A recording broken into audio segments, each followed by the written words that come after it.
In a world where comics, movies, games, rumors, and Kardashians come at you 24/7, 3 champions will rise to defend you from wasting precious time, money, and emojis. BK, Nate, and Derreck will show you how to do it the player way.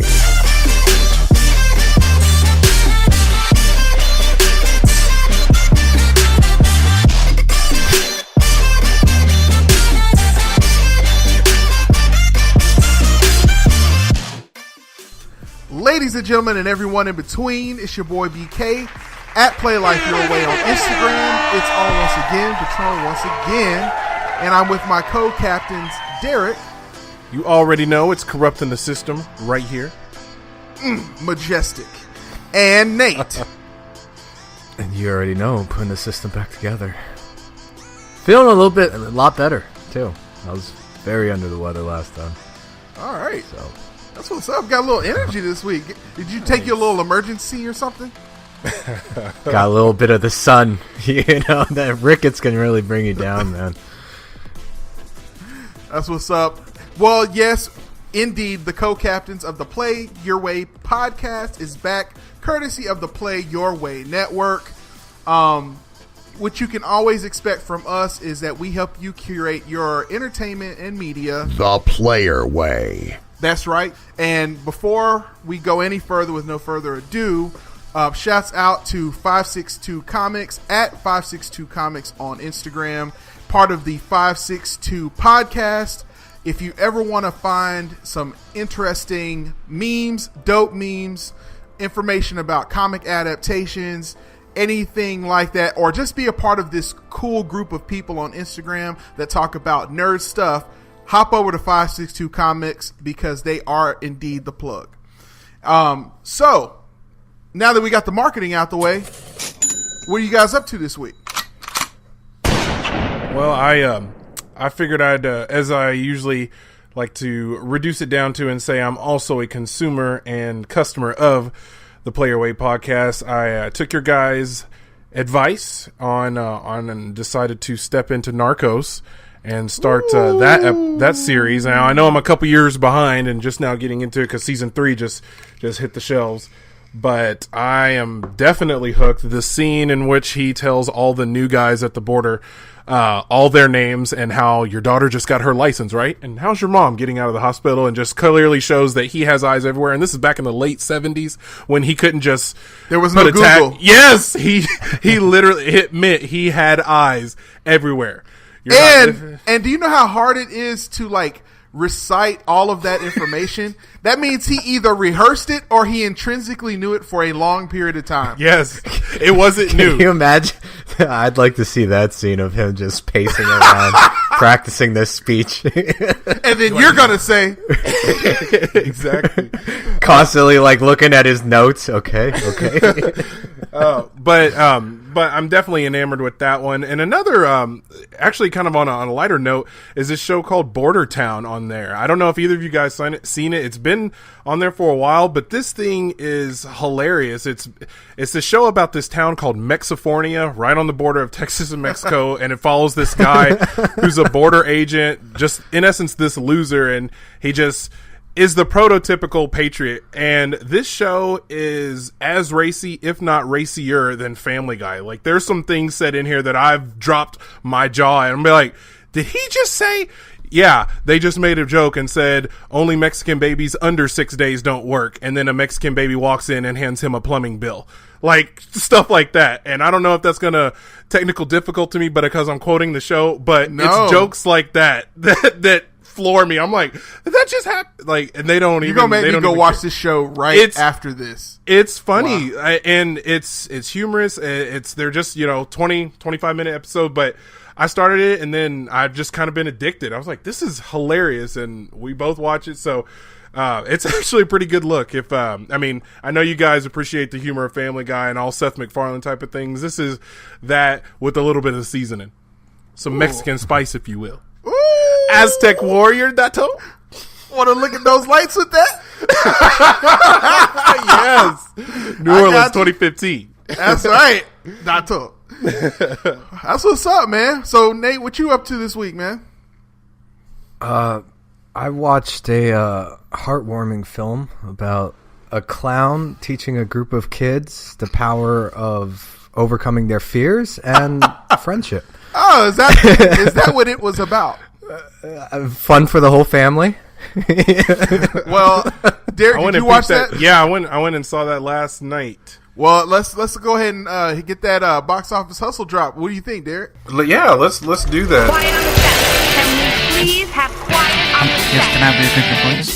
Box office. All right, it's time for the box office hustle. All right, cut and print. Beautiful guy. I think we should just do that.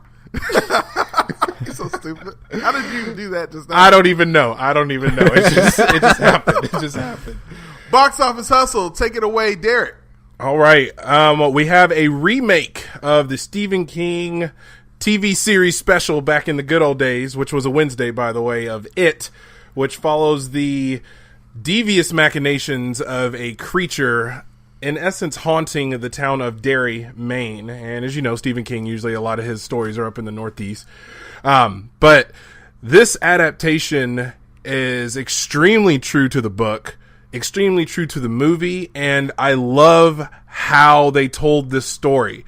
I love that this focused on the child's, all the kids' aspect of how they struggled, battled, and dealt with this. What did you like how they did that, Nate? You know, I came into this completely blind. I've never. Oh, you never seen the original or read the book or anything? No. Oh, wow! No. What a unique That's awesome. perspective. This was not a. Yeah, this was not a. I have read a few of his books, but this Not this wasn't one? one of them. Oh, so wow. I had no idea. But this was a very well done movie. Man. You know, it looked great. It was freaky in all the right places, and a lot of humor too. You know, the cast of kids that they picked was fantastic. Yeah, Peep-O Boy from Stranger Things, he was killing it, man. Dude, his he comedic stole the timing show. is perfect. Yes. He had so many quotable lines. Oh, like he was like probably my favorite part of the movie. He was. It was hilarious. There were some times that he said something where I just busted out laughing because I just have a sick, twisted sense of humor at Corrupting the System on Instagram. Yeah. And people in theater are like, are you just like, yes, did you hear what he just said about that kid's mom's vagina? That was hilarious. I don't care if y'all don't think my it's favorite line, and this will be taken totally out of context, but Yes. this motherfucker is leaking hamburger helper. yes. Oh my God. It was so great. Like, it was what happened in the original, Nate. It opens up with the story following the adults, and they get a call that it's happening again. All right. And it refers to the last scene of this movie that we saw. Mm-hmm. They're kind of where they packed. make that pact. Exactly. But Yeah. in the original, you don't even know that they made that pact for quite a while, because it bounces between, it tells the story from the adult's perspective, and then it keeps jumping back to memories. This movie only has the kids part, like that's just all it is.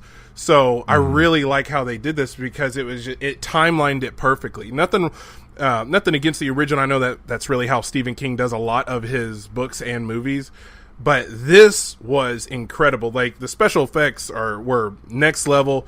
Skarsgård does incredible. Like, the first scene in the sewer, once he started talking and interacting with Georgie, and I'm thrown back to Tim Curry. Hiya, Georgie.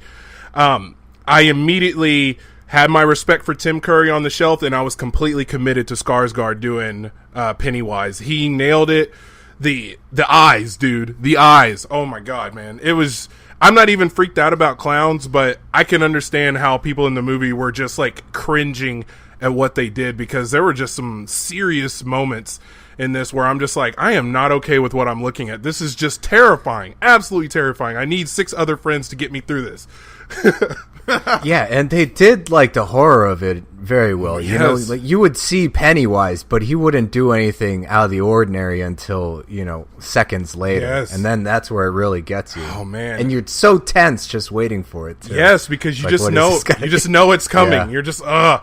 and that's what I really appreciated about this. Like, it was a true horror movie in the fact that it had that suspense, but you didn't ever have like a letdown of a suspense payoff. Like, it was stressful, oh God, and then it just went, and then it was the next level up from there, and then the next level up from there, and just everything that kids who have been through a traumatic experience can relate to, and just watching them come together, and just it also made me kind of sad the fact that I never see like a group of kids riding their bikes in the middle of the street anymore. I was like, dang it, man, you don't ever see that stuff. It's like the good old days. But man, it's very, very well done. It is. I mean, it certainly showed at the box office because it's been universally praised. People have been. We're gonna get to the box office because we're gonna get to that because I'm excited to see what y'all are gonna end up doing as a result of that box office because what you guys don't realize who are listening to the podcast is on the last episode we didn't talk about it coming out. However, offline, as we usually do, is we have conversation, and we hit each other up on Thursday and said, "Oh, we didn't even do a gentleman's bet for it." So we decided to put one together. And Derek, what was your prediction for box office? What I said. Here we go. He's about to give his disclaimer. I'm gonna go ahead and give my disclaimer because I personally believe that it was going to bring the summer box office doldrums out of it. I did personally believe that. And in this box office age, even if you did 25 million, you were going to bring the box office out of the doldrums. So I went a very, very conservative number of 47. And BK went ahead, 47 million. And BK capped his at 60. And Nate brought in a close 55. So if you add all three of ours up, it's very, very close to what it almost actually did. We're a little bit over if we look at that. But before we reveal that number, yes, I did go with 47, and we did determine in the parameters of this bet if it's above, we're all eating crow, and if it's below, we're all eating crow. So it looks like we have. But BK did put a twist on his own gentleman's bet of what he would have to do if you would like to divulge that to our listeners. I don't have to do it, so I'm gonna save that one and put that in my back pocket. Oh, you don't? Oh, well, I just feel like if I were to read through here that if you said if you are over, you bust out, and since I already did one, I'll have to do a double, and if it's less than 47, we'll all bust out. So what does bust out mean to you, Dato? It doesn't mean that we all have to eat crow, or does it mean that no one eats crow? Well, first and foremost, since we're going to go ahead and get into this, let's play that drop real quick. Let's go ahead and get into bets. Bets. Place your bets here. We got a gentleman bet right over here. Let's get it going, boys.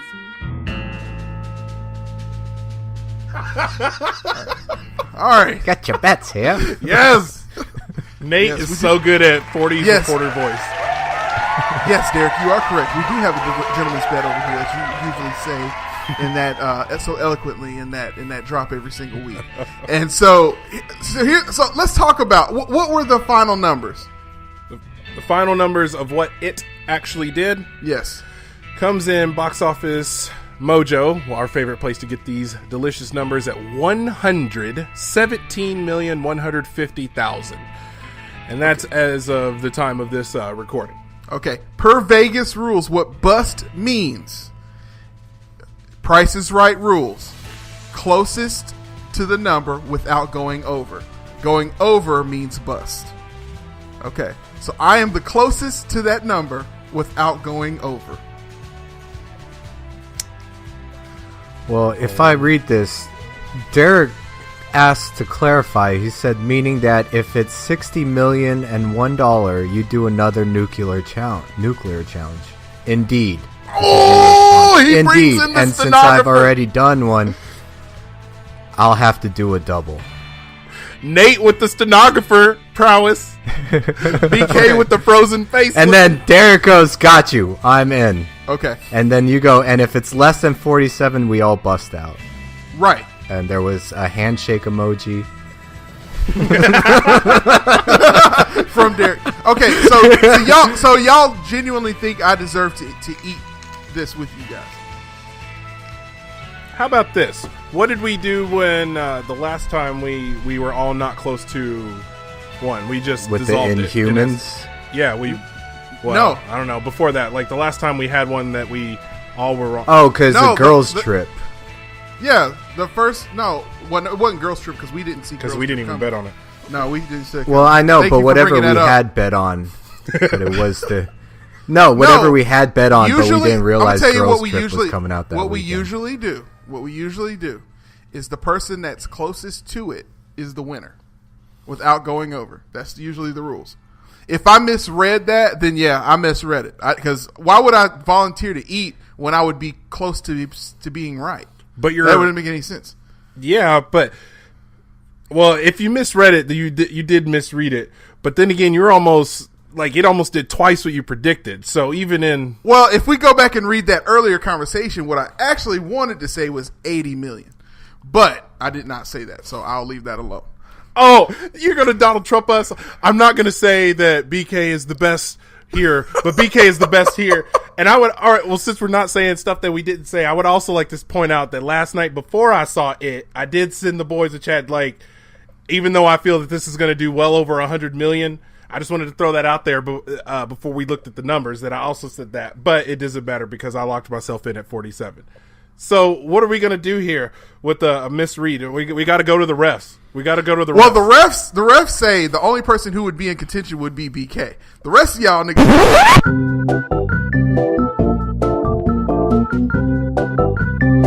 And we're back from a technical difficulty. I used a racial epithet. I got a little excited there. The rest of you brothers have to eat it anyway. So why are you concerned what I have to do? I've eaten my quote unquote crow. There was a girl handshake emoji corrected to a handshake asterisk emoji, laugh cry face emoji from BK saying what was the asterisk for, and then he got it, and I said to correct for sending the woman, and he said cool, it'll be fun, and then it ended with BK saying you have my word. So, and you have my axe. Exactly. No, but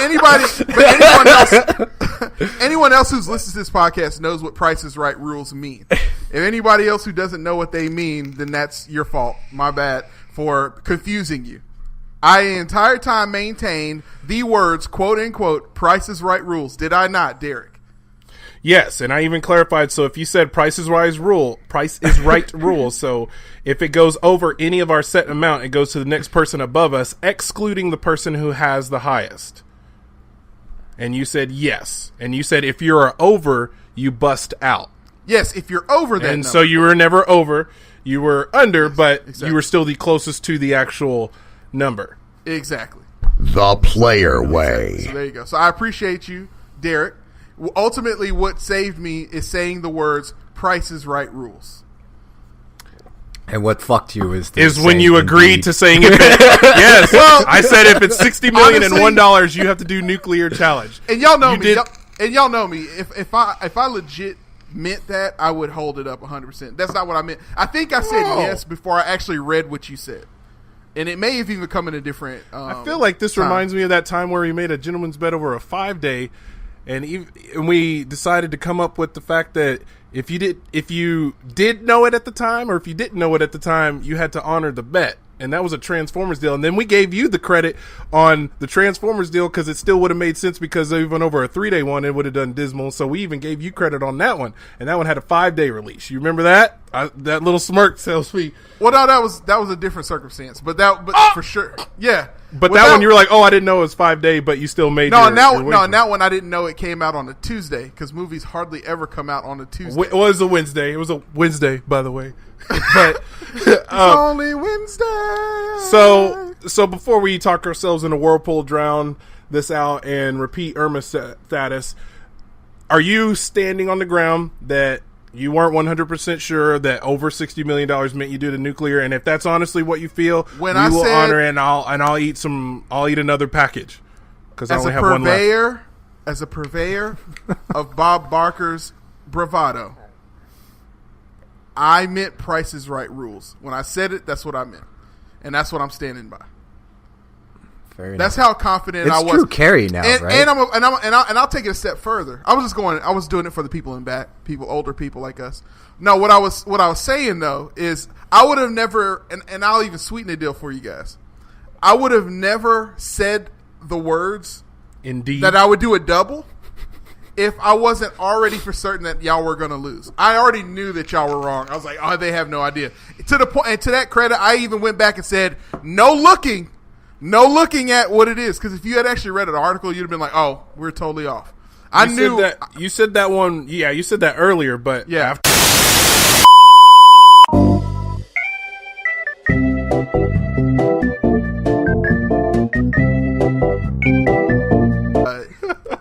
People at home, yes, we have done several technical difficulties between the beginning of this conversation and the end. It is not, nobody said anything inappropriate. We just keep saying the same thing over and over again because these guys, they want misery because misery loves company. And they want all kinds of company because they're going to be drinking this fire in their throat. All right. So, well, I've seceded. I long ago I said fair enough. This is this is like me accepting my fate and waving the white flag. You know, I don't. No, my thing is like, are we really gonna breeze past the fact that I did get closest to it, even though it went way past anybody's. Of course, it was astronomical. Oh, it to was. Put in relation, like the last big horror movie. You know, The Conjuring. Its opening weekend was 41. Bro, take it back. Take it back. Conjuring 2 opening weekend was 40. Bro, take it back even more. Look, what did Guardians of the Galaxy do the opening weekend? Well, we were talking horror movies. Comparing it to horror movies. No, but you don't even have to compare it to horror movies. That's what makes it even worse. Horror movies classically don't do nearly as well as summer blockbusters. I think this blew out some blockbusters. This is incredible. Like, I feel like everybody's been waiting for this movie to come out since, like, Spider-Man. Like, this was the next biggest movie since Guardians was 146 its opening weekend. So this is up there with that. You know, I mean, it's. I have a tickle. Did it beat Wonder Woman? Let's see Wonder Woman's opening. I have a tickle in my throat, BK, and you just bringing that up. And it just happens to be a comparison on Box Office Mojo where it says the 101 day total of Wonder Woman versus the 101 day total of Guardians of the Galaxy 2. It's just right on my screen. I just wanted to. Wait, do you see Wonder Woman's opening weekend was 103. Wait till you see my. So this beat. Wait till you see. Hey, how you doing, little mama? Let me whisper in your ear. All right. So. It's settled. We're gonna eat nuclear ramen. I'm down with it. I accept my fate. Even The Rock did the movie Baywatch and the upcoming movie Jumanji coming out December. Even The Rock does those things. I have no problem. I will eat this, and I shall enjoy. Have any of you guys seen Baywatch yet? No, but I heard there's a really cool motorcycle chase scene. My wife watched it. She's been sick this week, so she watched it upstairs in the Apple TV by herself. Okay, but check this out. She was super excited to see it. She's conversed with me about everything else she watched except that movie. It's just not one thing has come out about that movie. I have a feeling she didn't finish it. She's like, I watched a intense extreme quilting competition up here, and I'd just rather tell you about that. Well, what she did, I thought you watched Baywatch. Oh yeah, nice. Yeah, she ended up binge watching Glow. So she's begging me to see that with her. It was actually pretty good, and there's even a documentary on Netflix actually about the real Glow situation actually. So it's kind of a good little supplementary thing to it. So you know what else is going to be glowing? That nose when it's running. A little athletic. So are we going to be seeing y'all on YouTube? You already know, man. That's what's up. I suppose so. Y'all should get on the phone and eat it while having y'all's headphones on with each other, so y'all can talk each other through it. I'm down. Derreck is going to be a badass. Derreck is going to swallow that like it's nothing. He's going to have to act. He's going to have to act like it's hurting. Like I've already eaten 3 packages of this. No, I'll fly. I'm like, it's so tasty. It's so tasty. Has Pris tried it yet? Oh yeah, she took 2 bites, and that was it. That was it. Wow, that surprises me. I thought she'd be able to take the heat on that one because of the Hispanic genes. I wasn't gonna say it, but you said it. I'm not gonna sit up here and say this, but I ground my feet in Eddie Murphy's couch. So, Derreck, do you do you halfway like fried chicken? Yeah, halfway. Right, man. And the other half likes roast beef. Mayonnaise is a little bit spicy for me some days. Shout out to Darius. No, mayonnaise is a little spicy for you, but then you put hot sauce on top of it to make it taste better. Make it better. Exactly. Frank's. I put that shit on everything. Oh, everything. Oh, everything. Everything. Everybody love me. So, Nate, you're the only one that I think are worried.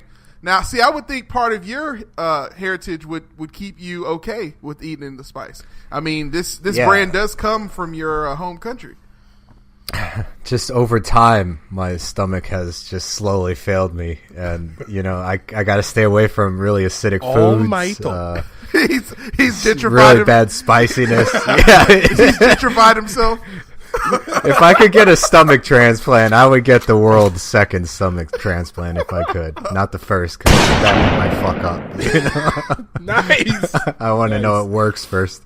That's what's up. Oh yeah, I'm not really looking forward to it. I haven't had really spicy foods in a long time. Well, I'll tell you what, Nate. If you can't finish it, it's okay. You just have to try.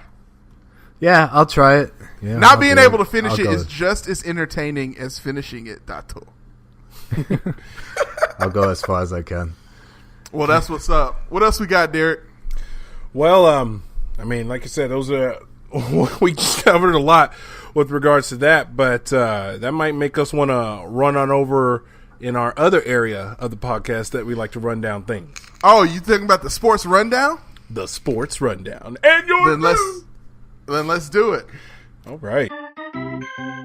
Yes, it's time for the Sports Rundown, brought to you by the Playaway Podcast. Take it away, gentlemen. It's time. It's time. Your starting lineup. It's time for the Sports Rundown. Sports Rundown. Derek, take it away. Well, it is that week that we've been waiting for since the end of the Super Bowl. Would you mean the week of Sup-da-bum-bum, Sa-dum-bum-bum.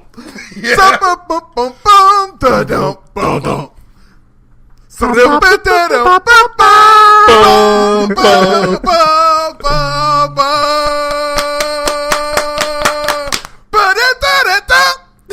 Yes. That's what's up. Yes. It is football season. That's right. And it started with Tom Terrific looking pretty good for one quarter. And then, I even texted you. I remember I texted you guys. I was Yes, like, man, Brady looks fucking smooth. Yes. You know? yes. And it went all downhill from there. Kudos to the Kansas City Chiefs, though. They played a great game of football. Man, that franchise, the Kansas City Chiefs, they've been working on it for Alex years. Smith is, Man. Alex he's Smith had a is longer so career underrated. than I ever thought he would have. Here's what I want y'all to do. I want San y'all to Francisco should have never got rid of Alex Smith, and I stood by that back in the day. I want y'all to do something. I want y'all to go to Imagination Land for a second. I want you to go way back to 1992. Okay. Would you ever imagine that the Kansas City Chiefs would be spoken of as a group of badasses taking it with the GOAT? Man, they did too, and the Chiefs did work last year too. Man, they've strengthened their defense. And the season before that too. They're legit, bro. As much as I personally hate the Philadelphia Eagles, I have much respect for Andy Reid, and the reason why I mentioned it, and he went to Kansas City, and he has done his thing in Kansas City. Like he is proving that he is a great head coach. As much as I hated seeing him twice a year for 15 years. Man, he's done something incredible. He's a guy that deserves a Super Bowl. He's got a great career. He's much better than Jeff. Yes, I was just thinking that. much better. Yeah, but yeah. Also, the Kareem Hunt, man. Going from your first NFL play being a fumble you lose to having a career game, straight off. Like, dude. It's nuts. So that kicked it off a week ago by the time this one is out. And, of course, Sunday fun day, man. The Jets, Bills, Steelers, Browns, Jags, Texans, it's going down. BK, I know you're a little bit happy at your Falcons rising up, handling business for the the dismal Bears, but they still handled business, and a victory is still a victory. Goes in the W column all day, every day. Absolutely. My only thing, Atlanta sports, we can't get our hopes up. So we're gonna rise up and hang out. Here's my only thing about Rise Up. I used to love Rise Up a whole lot more before I went on Amazon and watched the Arizona Cardinals have a season. And they also have hashtag Rise Up as their whole thing too. So it's like, I mean, we have never had a season as good as that season that the Arizona Cardinals had. Can we really say that we rise up? I mean, can we really? Hey man, they let y'all. Y'all got that new stadium. Even if angry old black guys out front say no, y'all gotta. Bro, I can't wait till y'all see that Falcon in front. Like, I can't wait to take y'all over there when y'all come into town and see the actual Falcon. It is majestic. It'll be the new thing that people take pictures next to when they come to. Bro, it is scrumptulescent. Scrumptulescent and majestical. Oh man, I can't wait. You know, I do. That's something I started when we used to travel a lot. Is I love taking pictures of various stadiums throughout the country that I exactly. Yeah. So yeah, we definitely got to go on over there. I'm excited to see the new one. Of course, but to answer your question, but to answer your question, yes, I am excited that we are on an uptick right now. Absolutely, that's right. And at the time of this recording, my boys have not played yet because, of course, everybody wants to see the Cowboys play versus the Giants on the season opener. 4 straight years in a row. I'm sick and tired of playing the Giants on the opener. But we play Sunday night, and hopefully, by the time this comes out, I'll be fairly happy. But I know one Cowboy that's really expletiveing happy somehow by another magic moment of having a star on his helmet and gets to bypass everything. Ezekiel Elliott gets to play pretty much the entire season because Jerry Jones and his swath of lawyers is going to fight tooth and nail to not have him suspended. So he's more than likely going to play the whole season. We might not get him suspended until next year. And I am going to say this as an avid Cowboy fan, born and bred. I am a 4th generation Cowboy fan. Jerry, let Zeke take his lumps. Lose him for the first 6 games of the season. Get it over with. Stop dragging and spending hundreds of thousands and millions in legal fees. And, like, the Cowboys already have an image. All right? Yeah, America's team. Yeah, it's Jerry's world. But everybody, like, you have 6 players on your defense that can't even play because they can't keep their head straight. Are you really wanting this to be the forefront in the news articles? Somebody accused of putting his hands on a woman, your star running back, and you're going to drag this out even more? Take your lumps and go on with the season, man. Like, we don't, like, you have a great offensive line. You have great, running backs back there. We can be all right. We'll survive. Why even drag this out? And this is, I know I'm getting off my soapbox, BK. Because he's Jerry Jones. Yes. That's why. Yeah. But, and it's not going to help the defensive side of the ball. It's just a thing. Like, don't like you BK, know? How many Don't you know Falcons the real life? Don't you know the real life Heisenberg is Jerry Jones? Right? He's the one who knocks. Okay, dude. I'm the one who knocks Skyler. Like, BK. Honestly, how many Falcons do you know of that are suspended right now? Packers, 49ers, Chiefs, Exactly. Seahawks. You know what I mean? But Cowboys, Randy Gregory, Irving. One of the defensive tackles I don't even care about. Like, I'm just frustrated because I'm getting on the, but it's just frustrating as a Cowboy fan. Like, we already have enough people that hate us, and then we're just gonna give them another reason. But anyway, another guy that's gonna get away with doing something wrong that's just not gonna have to pay for it. And hey, man, for the name of the game, the dollar signs in your pocket, and hey, so be it, right? It's just the NFL. Who cares, right? But anyway, of course, and then we'll Monday Night Football will be rounded out with the Vikings, Saints, Chargers, and Broncos, but they would have already played. So while you're listening to this podcast on Thursday when BK does his edit magic and gets that out, you'll be watching Thursday Night Football going down this week. But this is this is exactly why people hate Goodell so much. Yes. Is because he has made himself the law. Yes. He hands out these suspensions, and if you want to appeal to it, you got to appeal to him. That's right. And he ultimately has the final. Where people are like, why isn't there some sort of like arbiter group that handles these appeal processes? But no, dude, you have 32. You have 32 between the law. It's because You have 32 NFL owners who have made a lot more money with him in power. So even if they quote unquote disagree with him in public, like, we all know what's going on behind closed doors. Hey man, thanks for that extra $47 million you made me this year. Like, that's just that. But is it worth the trade-off? Because he has to go through life just getting booed every draft. He goes. Every Can draft. You just going to a grocery store, someone's telling him to fuck off, you know?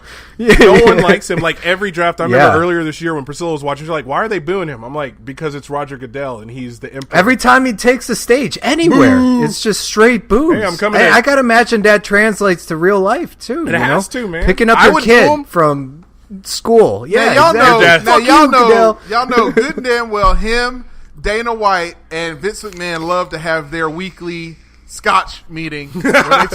Johnny Walker Blue. Exactly. Good. Oh, dude, it's like the modern day player haters club. Good morning to you. I am Jerry Jones of the Dallas Cowboys. I brought my Johnny Walker Blue here. Dana, what do you want to take a sip over here? Exactly.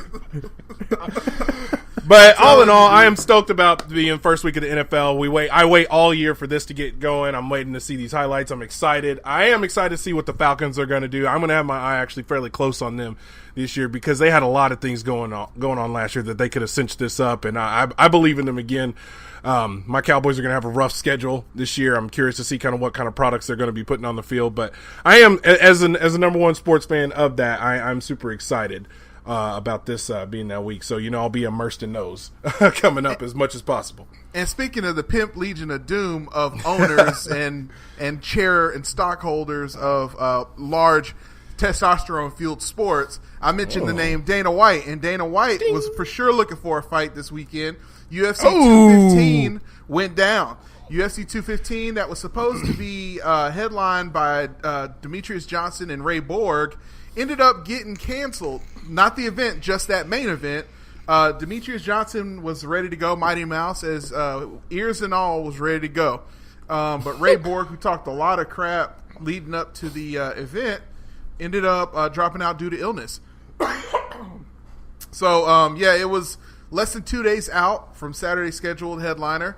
And the co-main event, which ended up being something that Dana White said he would not make a main event anytime soon, ended up Amanda Nunes versus Valentina Shevchenko. That event that we expected to see 2 months ago ended up finally going down, and it was an exciting chess match amongst a otherwise not so great card.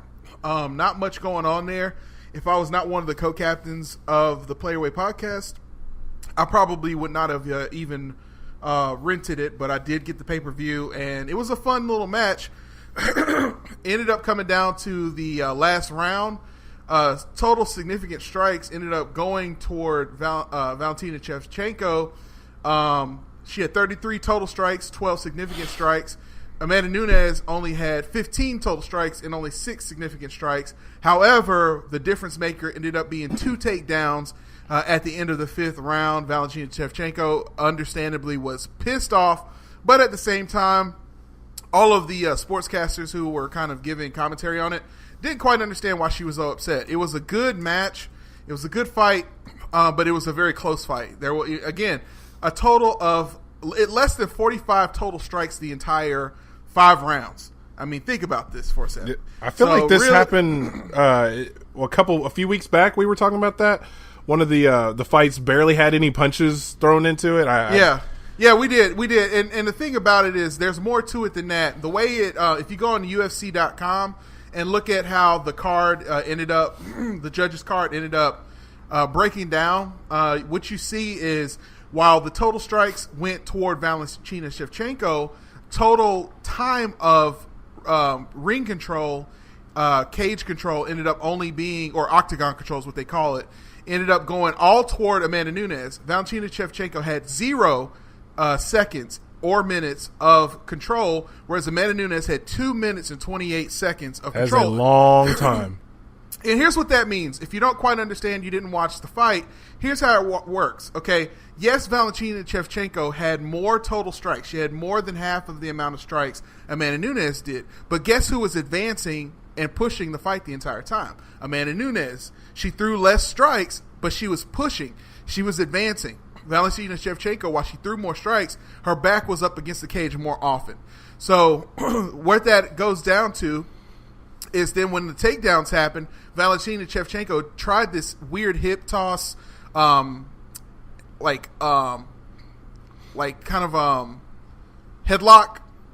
thing. It's kind of hard to describe it because she failed at it, and she tried to do this hip toss head and arm thing, and Amanda Nunes ended up on top getting back control, and that was her biggest mistake.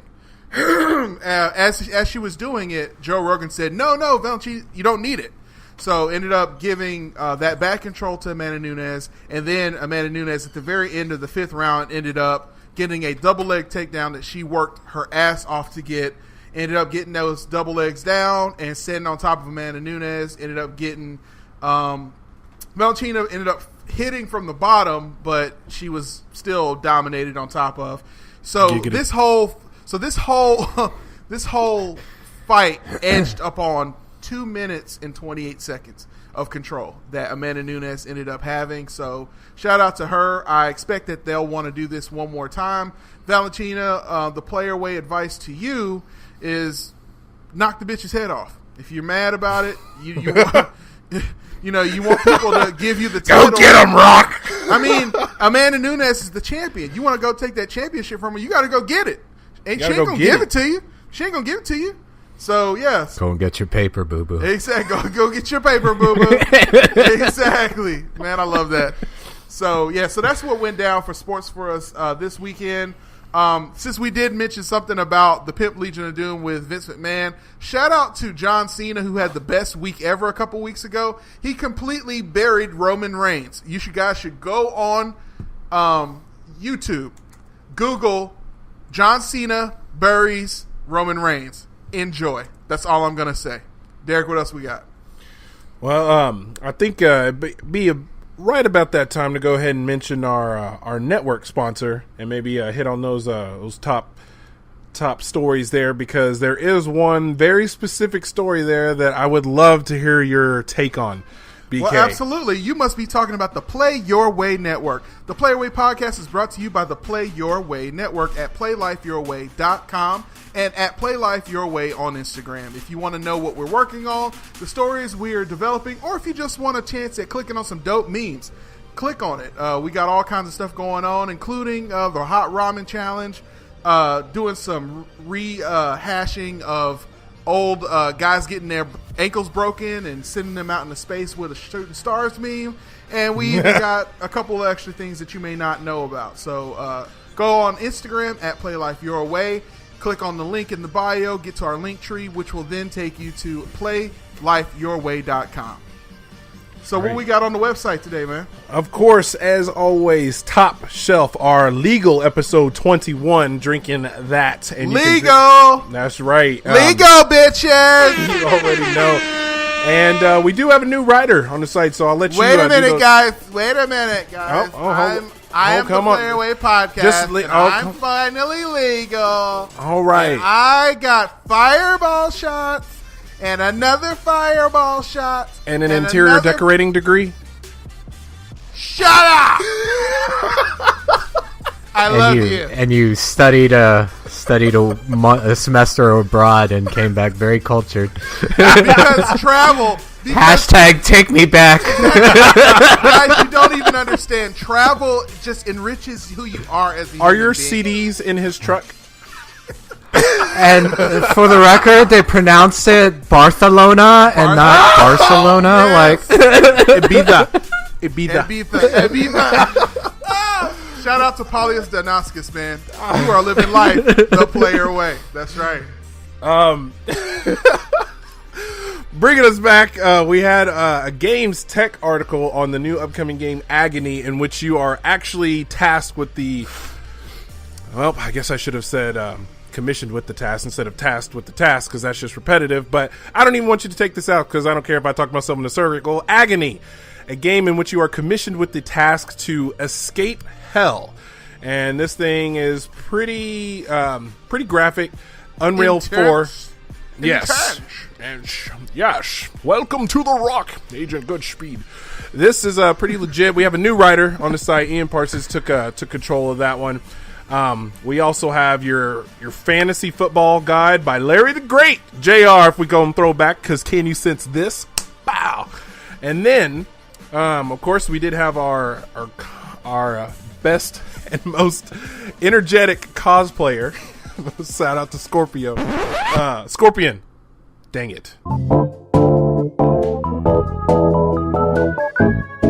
And we're back from technical difficulty. We are a podcast that does talk about nerd culture. We would never make the mistake of calling a Mortal Kombat character as if he was the 11th month of the astrological symbol calendar.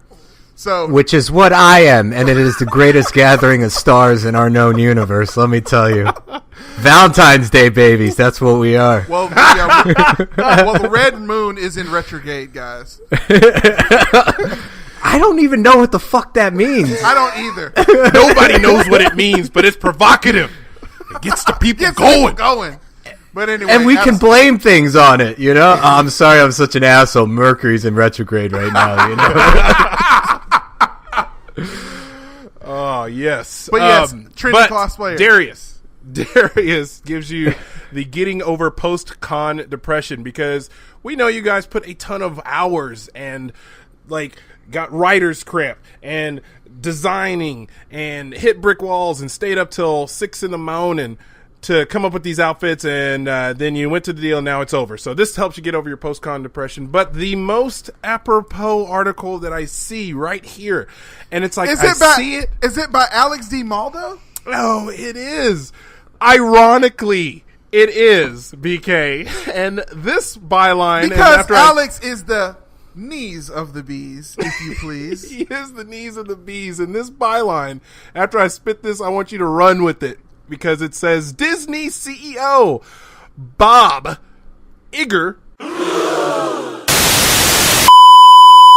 And we're back from a technical difficulty. Now listen, did you say anything that was bad? No, not inherently. However, I have a feeling that you did that on purpose. Hey, at because there's only one G in Iger. Why would you give it a hard double G-er? Okay. It's old English, actually, is what he was doing, exactly. I think. You know? Right. The way you said that gave me a rumbly tumbly. The ancient tongue. Exactly. But moving along, gives Iger. Us more. Bob Iger. Hey, and let's hold on. And you need to stop saying Iger with such a hard ER at the end. Okay, it's Iger. Is it Iger? Bob Iger? He gives us more information. Yes. That's what I was just thinking about. Trap City, bitch. Trap City, bitch. Trap City, bitch. He gives us more information on the upcoming Disney streaming service. What information did he give us? And what would the exclusives be on that? On that? Exclusive. The Player Way. Exclusive. Tell me, Derek. What does Alex say? What does Alex say? Let's not take our word for it. What does he say? Oh, well, he actually has a quote where the Disney app, because we don't really have the name for it, even though it is going to be the Vault. I'm going to go ahead and stand behind BK calling it that, and I believe it. The Vault, here's our shit. Shout out to Nate. Hold on, let's let Nate say it. Welcome back to the Disney Vault. Here's all our shit. Exactly. It will have the entire output of the studio. Animation, live action at Disney, including Pixar. Entire output. Including Pixar, Star Wars, and all the Marvel films. That means we will be looking at hundreds of Disney movies and thousands of TV shows right out the gate. All the hoes. Oh my God.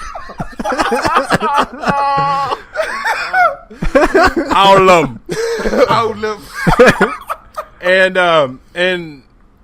this article is so beautiful, and thank you, Alex, for writing it. It's okay. It's all right. I hope you season that. I love when we were in the Facebook Messenger group. Woo, I said something to the effect of like, I'm not gonna say it, and Alex said, "Don't worry, BK, I'm about to write the damn article." He knew it. He was like, "Yes." here's all our shit. Exactly. That is what Disney is about to do. Yes. And a step further, something else I predicted because my conspiracy theory. Conspiracy. But what if? But my conspiracy theory on a previous episode was that direct to consumer was exactly what Disney was going for. And what do they say? They're looking at producing 4 to 5 films a year that are exclusive releases. Exclusive releases. Not on the Playaway Podcast, but on Disney Vault. That's all right. They'll get a grab of this, and they'll send us some change and start promoting us as much as we've been helping them out. It makes me think you got some sort of spy in that boardroom, BK. You were ahead of this curve, man. Ahead of the curve. It wasn't exactly being ahead of the curve. I loved all the pineapple that they ingested.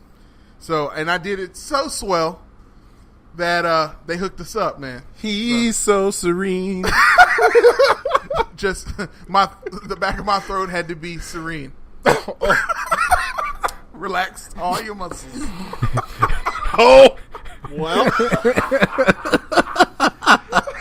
I do not have a segue for the euphemism of the back of his throat needing to have all the muscles relaxed. So I'm just going to be saying, And we're back from it. So why did the parrot cross the road? It sounds like he's over there grapefruiting, man. Oh, God. Oh, no. Oh, man. But yeah, Disney. Yeah, Disney's got the business, and BK knows about the business that Disney is so shooting out. At this point, they should just rename Hollywood to Disney. Network.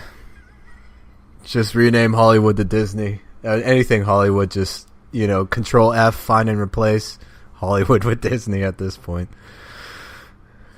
They should, we talked about Borderland earlier. They should just take the southern half of California, parts of Nevada and New Mexico, and rename that Disneyland. Like, that's the new state. Like, because they're going to just take pieces of the country and divide it amongst themselves. Telling you. What else we got, Derek?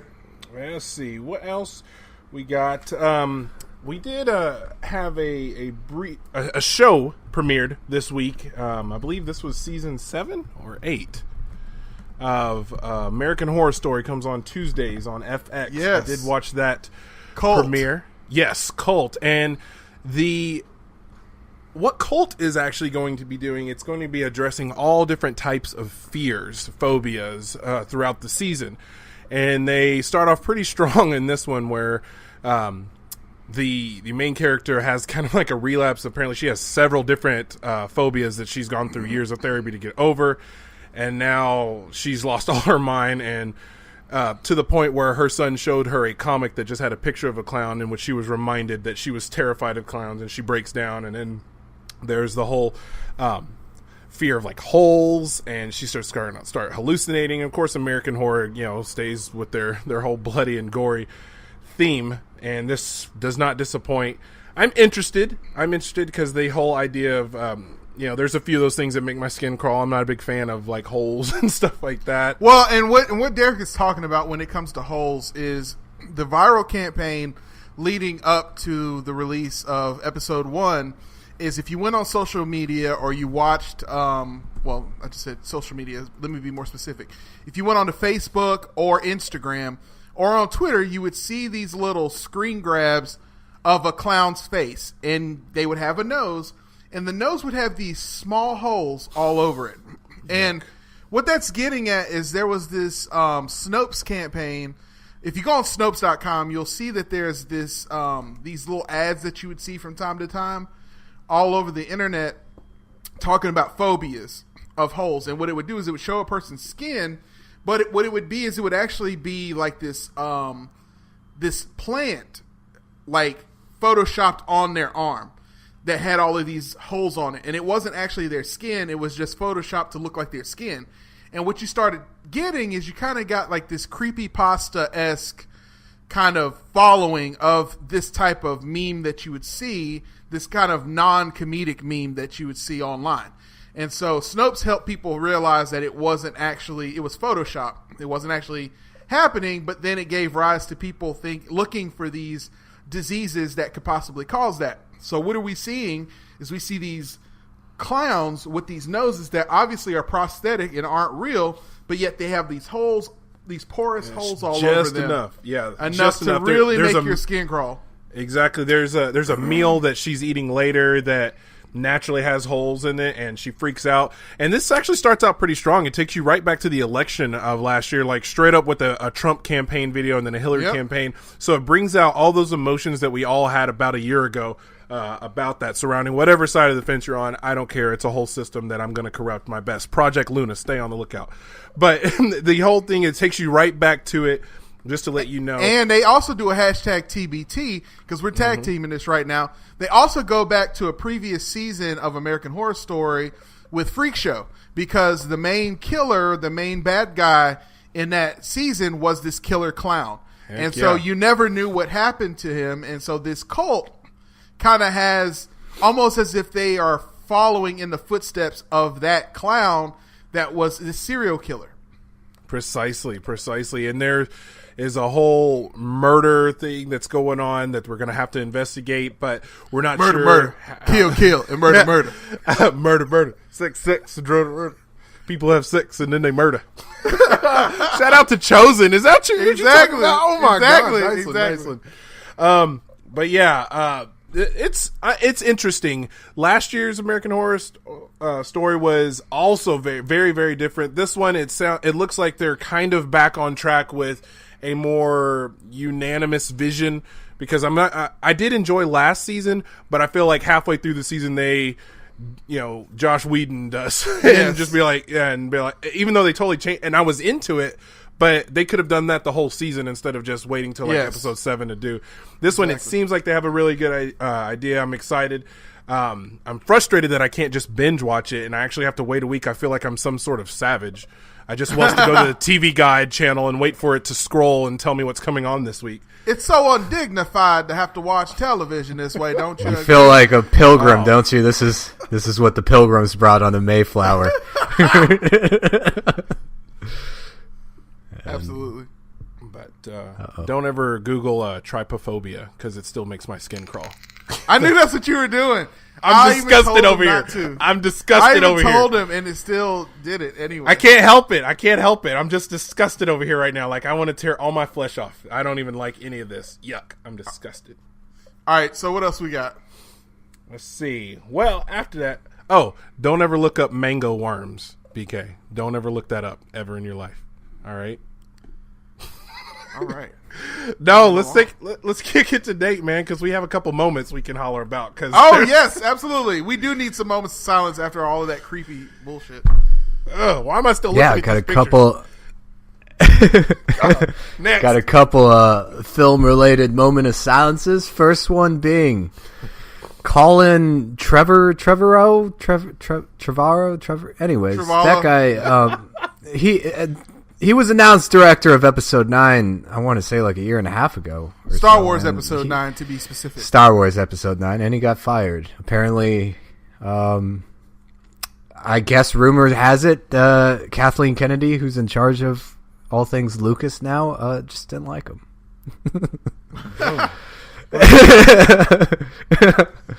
Apparently it was hard to work with, yeah, Which kind of, it's like, I think she needs more of a handle, because, I mean, they're losing, since Rogue One, they've been having director problems, essentially. They brought in, I think, like, Tony Gilroy to do reshoots for Rogue One. The Han Solo guy's getting fired mid-production. At least this is early, Speaking of which, we do on the Playerway Network, we do have the inside track. So again, go to @PlayLifeYourWay on Instagram. I do have a story on there about who is going to be taking up. Supposedly Joss Whedon is going to be doing something with that. So click over on that link, and you got the story there. Enjoy that. But go ahead. Run and tell that. And then second, Suicide Squad 2. has finally found a new director. Thank God. The people have been clamoring for this one. It's Gavin O'Connor, who isn't a bad director. I've liked a couple of his films, Warrior and The Accountant. If there was ever a movie that was contingent on another movie doing well in the theater, it is this one. Because and we already know that Justice League is going to do okay in theaters. Whether or not it is critically acclaimed or not is another conversation completely. I believe it's going to do okay, but if for some unforeseen reason this doesn't do so hot, this movie will go away. Yeah. And I think including the Gotham City Sirens that, David Ayer has supposedly been working on since finishing Suicide Squad 1. So, again, DC at it again, just announcing shit. DC! Just announcing shit. Yeah. Yeah. We gotta get the word out, guys. People have been waiting. We gotta get the word out. We gotta feed the machine, guys. Yeah. And everyone's confused still. Absolutely. Man, that is... If I may remind BK of another moment of silence that we did discuss before we started pressing that record. Oh! About a very unique... Go ahead, man. You got it. Jeepers Creepers. Hey! Those peepers. Yes, Jeepers Creepers. We actually talked about this a while back. Nate, in particular, made extreme fun of people clamoring for the Jeepers Creepers. And Derek was saying... I believe you Derek said you're called Peepers, BK? And Derek said, if you can name what you call yourselves as fans. Oh no, you said if you can name the monster in Jeepers Creepers, I'll believe you that there are fans of this movie. Well, apparently, both of you sayers of nay can say nay no more. Because Jeepers no longer? Jeepers Creepers 3, according to hot new trailers online on YouTube, the Jeepers Creepers 3 trailer came out earlier this week. And, apparently it is coming out for one night only in theaters. It's going to be, where is it? I feel like there's going to... Was there a record skip? Did I just hear one? Or is that just naturally happening when you say that in my head? Hey, it's organic, bro. It's organic. Dude. Yeah, Jeepers Creepers 3 is coming out September 26th, Tuesday, September 26th only. Tuesday? Yes. Who puts a movie out on a Tuesday? Hold on to your butts, guys. Because where we're going, you don't need weekends. Conspiracy. If this movie does terrible, they're going to blame it on everyone going to the club turning up on a Tuesday instead of going to see this movie. Nice. I love McConan. Exactly. Who came up with this idea? First of all, to make a Jeepers Creepers 3, which I've already not... But I told you, the peepers. The peepers. But yeah, you can go online. Maybe we'll get Alex Maldonado to throw... They're oftenly confused with another category of group of people, the peepers. Yeah, there's... Speaking and there's a few things popping around online. Now, earlier in the episode, I mentioned to you guys that John Cena buried Roman Reigns, so he had like the best week ever a couple of weeks ago when he did that live on Raw. Well, he's also had a really good week this past week. They had already announced Daddy's Home 2 coming out, and that's, if you've never seen that movie, that is the movie with the beautiful jingle 107.6 The Panda. I love that movie. I'm telling you, if you've seen that movie, it's got Mark Wahlberg in it. It's got what did he call? Yeah, Will Ferrell, but somebody called him the poor man's something else the other day. I can't remember. Somebody was insulting him and said, "You're like the poor man's." I can't even think of the actor they said it, but it was hilarious anyway. But no, Daddy's Home was a really funny movie. Have you guys seen that film? Mm-hmm. Yeah, I have not. No. Oh, Daddy's Home. You got to see it, bro. It's on. I believe it's on Amazon. It is. It is on Amazon. Yeah. Check it out, bro. It's worth it. Yeah, it does have its moments. Oh, yeah. And you pretty much can watch it with the family too. I want to say. Well, it's got Hannibal Buress in it. so you might have to screen it. But it's pretty good. It's he told him he needs to fire Hannibal Buress. Hannibal Buress is the funniest part of this whole movie. He is like the gym. Bro, you gotta see. I hope they bring him back for the second one. They Hannibal have to. Buress, dude, Yeah. I'm telling you, 80% of the time he works every single time, bro. Nice. But anyway, the second one comes out November 10th. Exactly at the end of with Mel Gibson and John Lithgow. Bro, that's what I'm saying, dude. At the end of the the kind of like the after credit scene for Daddy's Home 1 is that it came to find out that Mark Wahlberg's character had like a baby with was like stepdad to a different mom or whatever, and her baby's dad was John Cena, but like this John Cena playing a badass, which is interesting because everyone wants to see him heel turn, and so to see him in a movie is probably going to be the closest we ever get to that. And apparently he's going to be in Daddy's Home too. In a movie? Oh yeah. Whoa. Every single time. You do it every time. But no, he's going to be there. I mean, it might be an empty screen, but that empty screen will be there. And then on top of that, it was also speculated this week that John Cena may be playing opposite of Dwayne Johnson in Shazam as the adult version of Shazam when the kid turns into him. Actually, they're not, because, again, DC with announcing shit, they already said Black Adam wasn't going to be in the Shazam movie. Say what? Yep. They already said Black Adam won't be in the Shazam movie. Even though they announced The Rock's casting like a year and a half ago, he is not supposed to be in the currently in development But John movie. Cena still might be Shazam, though, right? Who knows? You know, he almost said, "Who cares?" Did you hear that, Derek? Yeah. He almost said, "Who cares?" He's like, "Who cares?" Who knows? All he's got this busket, man. We just supposed to ask the Ouija board and probably get the same type of answers. Warner Brothers just shaking a magic 8-ball at this point, you know. Exactly. So, absolutely. So that's what we got going on over there. I do know what you guys, as we're coming up against the weekend where I did get to preview that badass movie about a month ago. It does come out this weekend, American Assassin, and I promise you boys, you got to go see that this weekend. Just to remind you, I know it's I know it sounds like I was actually interested in another movie this weekend. Oh, what you got going on this weekend? I saw the preview for the first time on the big screen with it, but this movie called Mother. Oh, yes. Jennifer Lawrence. It's by the director of Darren Aronofsky. Yes.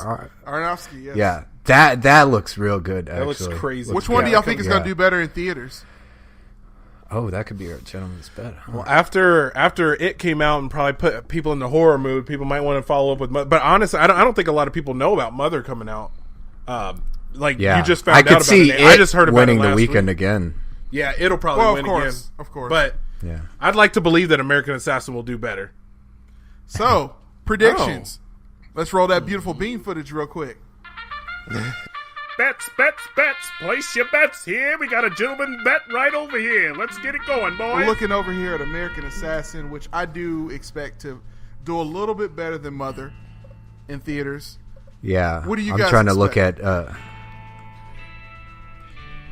I tend to agree. I feel like I've lost interest in Jennifer Lawrence, and I feel a lot of other people have. Seeing her on screen in a relationship with Javier Bardem just makes me think that she's some teenager that got picked up by some guy who's trying to relive his youth. You know what I think? You know what I think happened with her? like she studied abroad for a semester and met a foreigner. You know what I think happened to her? I think we got overstimulated. The same thing that happened with Megan Fox. I think there's just too much of her, and no person, it's kind of like that old saying where no matter how fine you think a woman is, there's a guy at home who's sick of her shit. So Always. I think Jennifer Lawrence, that's what happened with her. Is too We're much. all kind of sick of her. Too much of her. Yeah, she was just kind of everywhere. There was Hunger Games, Misty. And if you've ever, to her credit, though, she is a very good actress. A very good actress. A very good actress, as in very average actress. A very, very average actress. She's okay at best. She's all right She's pretty damn Fair enough. good. But I'm excited about American Assassin. As I mentioned before, heavily recommended that one. Mother does look very interesting. I just what are you are you wanting to pick numbers between the two, or which one's going to be higher overall? What do you think? I think with the horror movie season money coming around, with the horror movie money going to it next weekend, I predict that American Assassin is going to do a little bit better, and I would predict at least $30 million.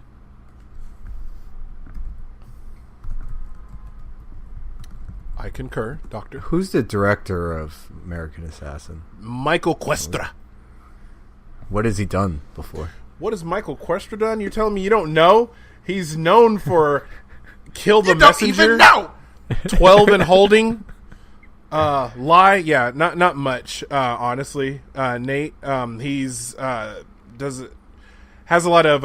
It's going to be hard to beat it. Like, I mean, you got to imagine really it will still, even with a 50% drop off, it's still going to make 65. It will definitely do work. 50 to 60 million. This is going to be one of those.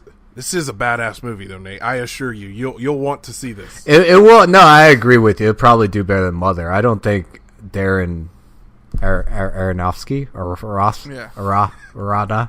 I don't think his movies open well, but they are critically praised. Yeah, they are. He does really well. He has a certain style. Even in the titling of the film, it's very indicative of some of the stuff you've seen him in. Or Helm. I am the Black Swan. Exactly. Exactly. So no, it's like I said, his stuff does. Like you guys said, his stuff does pretty well. It's going to be a good critical success, I believe. I just don't. I'm not quite sure. I think there's going to be some military people, some older people that are going to want to go see this film, the American Assassin film. So, like I said, I'll even back it down to maybe 25, but I think 30 is a good estimate. Especially with it out there, and then Mother, yeah. Like I concur. Like I don't want to. I mean, I'm agreeing with you. I think it's going to be it for the top spot. Probably American Assassin for number 2. So I don't even know if Mother would hit number 3. What do y'all think the drop off is going to be for it next weekend? I mean, usually 50%. Probably less, actually, because it's a very good movie. Yeah, man, it's so good. Solid all around. Heart, humor, and spectacle is what this movie contains. And it really does. Marvelous. I mean, it's marvelous. Yes. Would you say I could see it doing like still at least 60, at least. At least 60? Okay. What do you think, Derek? I think it might even do a little better than that. I mean, it's incredible. It's incredible. It's an incredible movie. It might even get up to 70. I'll tell you what. Let's offline. Let's do some talking. We'll figure out something for the next episode, and then we'll let everybody know when we get to that segment next episode. How about that? I'm down with that. Speaking of how about that. Danielle Bergoli, if you guys didn't know, she's doing really well right now. She actually this past week came out with a music video. Did she evacuate? I was kind of hoping she'd stay over there. Now she's I mean, you gotta respect somebody who can take nothing and turn it into a career. Shout out to the Kardashians. She didn't take nothing. She took something. Kim took something to turn that into. Who are we took talking 7-8 feet or something. Took 7-8 feet or something.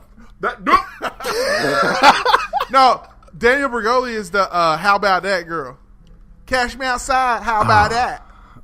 Wait, she's coming out with a music video? Came out with a music video. Oh, sure. Exactly. Oh, God. Yeah, dude. So that's really happening. Bars. Straight bars. Exactly, dude. What else we got, D? Man, we got bow ties now. So bow ties? We can run and gun it. Well, it sounds like if we don't have anything else for the good of the order, we're going to tie things up a little bit. Nate, what you got coming up this week? I'm actually excited. So September 15th, I don't know if you guys heard of this show, but there's this mockuseries coming out on Netflix called American Vandal, sort of in the same vein of Wait a minute, that's making a murder. Wait a minute, that's a mockuseries? Yeah. I thought that was like a legit. So that's a mockuseries. Oh, I'm even more Dude, did excited. you watch the trailers? I saw the trailers are hilarious. I did not. The trailers watch, are absolutely hilarious. Here's what I watched. There was this YouTube video that talked about all of the great things coming out in Netflix this month, which is kind of why I ended up doing the deep dive last week, because I ended up making a list of stuff and just watched a bunch of stuff last weekend. So they talked about that, but they did not say it was a mockuseries. They just talked about inspired by a true story type of thing. Yeah. Yeah. Oh, watch the trailer after this. Okay. It looks hilarious. Okay, I can't wait. That sounds exciting. And it's called American Vandal. It's the one about the guy who put all the dicks all over the.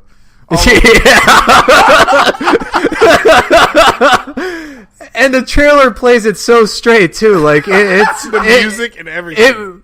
It really looks promising. Another day, another dick. I'm so excited to watch it. I'm going to binge that once it comes out. You said that's the 15th, right? I believe so, yes. September 15th. All right. Nice. All right. What about you, Derek? Hey, man, I need to get to know my friend Pablo Escobar even more and laugh every time I hear the city of Medellin brought up. Every time I got to think about Entourage. That theme song. That theme song. Yes. And the whole, bro. The start out sequence, too. Like that is like the only show. That's like the only show that like Breaking Bad is the only other show like that like I have to watch that theme song every single time. It's just yes. The episode ain't really an episode if we don't hear that. Yes.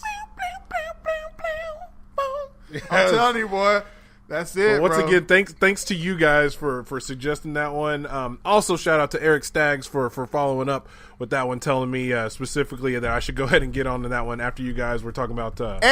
Eric Staggs, if you did like the rest of us, then you did your recommendation, The Player Way. That's right. So shout out to Eric Staggs. What I got coming up this week? I actually reinstated my Crunchyroll membership, and yeah, I know. I know Derek has been waiting on me to catch up, but I have been binge watching this past weekend and going into this week, catching up on all the animated series. So I caught up on Dragon Ball Super. Oh yes, yes. Absolutely, the Tournament of Power is going, and I just going. Dragon Ball as a series has always bent the truth when it came to how long something passed, like how much time something passed. In this particular, they do it in reverse. Like back in the day when you watched Dragon Ball Z, it would be like a short, small conversation, and then that would be like a whole. They switched that all across like a 20-minute episode. This little bit of something. In this one, they jam a bunch of stuff into a short episode and claim it was only like 2 minutes of each episode. Like each episode is like the total Tournament of Power is only 48 minutes. A 20-minute episode happens, 37 minutes still left in the Tournament of Power. Then another 20-minute episode comes up, only 35 minutes left. That's like 40 minutes right there. There should only be one more episode. 2 more episodes later, 32 minutes left in the Tournament of Power. How, Sway? You ain't got the answers, Toriyama. You know how they're doing it. You know how they're doing it. Bro, your prowess has educated me on that. Bro, I feel like the only way that I feel like they're showing it at least because at least they have those massive explosions going on always during each fight. So you know that other stuff's happening. So maybe we're just zooming in on each fight at each time. But the best part is. Honestly, I think they do it on purpose. I think it's a tongue in cheek. Because it goes back to the 5 minutes to destroy 5 minutes. I'll destroy this planet in 5 minutes. 18 episodes later, Goku goes Super Saiyan for the first time against Frieza. I'm telling you, dude. Hey, BK, I know that you said you reactivated your Crunchyroll account, but that did remind me, Nate, have you still been keeping up with Death Note? Sadly, I haven't. Oh, well, I do plan to pick it back up, though. My bad. BK. I mean, nothing against it. I just haven't found the time to. That's all good. I know you've been busy. Nate, you mentioned you got the new position. Nate, if you need some moral support, part of what my upcoming week is going to be, since I've caught up on all my anime series, I even got a couple of ecchi series in this past week. So yeah, went over to the ecchi section of Crunchyroll, and if you only the true connoisseurs of anime know what I'm referring to right there. Nisei Monogatari. Exactly. Actually, but anyway, so we ended up, I decided to go on over to the Korean drama section, the Japanese and Korean drama section, and I saw something that Derek had referred to, Death Note, the actual series. So yeah, so I'm actually watching the actual series. I had watched the movies. Now, Derek, have you seen the movies, or have you seen all of the live action Death Note stuff up till now? I've seen the live action series, and I haven't finished the movie yet. Actually, the Netflix movie. No. F that. I'm never talking about that again. The actual Japanese live action movie. My apologies. Oh yeah, yeah. You definitely need to finish that one up. That version of L to me is the best live action version of L. This one, he's okay. But he doesn't have, like, the holding things with the pinky fingers up and sitting up in chairs weird. You could tell that the Netflix version borrowed from this series more than the anime. Yes. Like, seriously, when you watch it, you're like, oh, that's where they got the mask on L from. You know, because he's doing that. So, yeah, and it was interesting. They already have Nier and Mello in this series really, really early. So that was interesting, too. Or whoever those characters may be from whatever. He has no idea. He has no idea what I'm He's talking about. 1,000 years too early. Exactly. But yeah, to see. What do you think about it? What do you think about it? What do you think about this? Yeah, it's different. It's different in some of the right ways, and in other ways, I can see why this Netflix movie fell apart, because they were greatly inspired by this. And so you could tell they borrowed from this first before the anime. Because even in the anime, Misa Amane is not somebody he obsesses over. Yes, Light does do something to save her, but he doesn't do it out of being in love with her. Whereas in this film, he's kind of stalkerish with her. Like, not the film, but in the series. But it's pretty good, though. It's still pretty good. I really love their version of Ryuk. So, you know, Did you like Rim? You didn't enjoy the Green Goblin? I know, right? The Netflix. I actually did like that version of Ryuk. I just didn't like how aggressive he was. He was too aggressive for my taste. He wasn't nearly as whimsical as Ryuk was in the series. Yes. Like, Ryuk is doing everything out of boredom. Yes, literally. Yeah. So anyway, I don't want to get too much into that because we've talked about that on some previous episodes. But yeah, definitely going back into Crunchyroll. I've told everybody this online before. You don't have to pay for Crunchyroll. You can get you a Roku, and on the Roku, the Crunchyroll app is absolutely free. Or you can get Crunchyroll online on YouTube or on the actual Crunchyroll website free of charge with some commercial interruption. So that's how you get to do your anime the player way. And if there's nothing else for the good of the order, I'd like to give a special shout out to my co-captains, Nate. That's me, maintaining the system. And Derek. That's me, systeming the corrupt. If you don't know, yes, exactly. And another special shout out. We mentioned these couple of guys previously, but we kind of breezed right through them. A special thanks to our new writers, Larry Lewis and Ian Parsons. Guys, welcome to the Play Your Way Network, and expect great things from you. And then, of course, Shout out to all of the rest of our writers. Y'all are living life the player way. Indeed. So if there's nothing else for the good of the order, my name is BK at Play Life Your Way on Instagram. And no matter what paths you follow or choices you make on a day-to-day basis, just make sure you're doing that shit the player way. We'll see you next time. That's it. Give me a peace out, Rabbit. Peace out, Rabbit.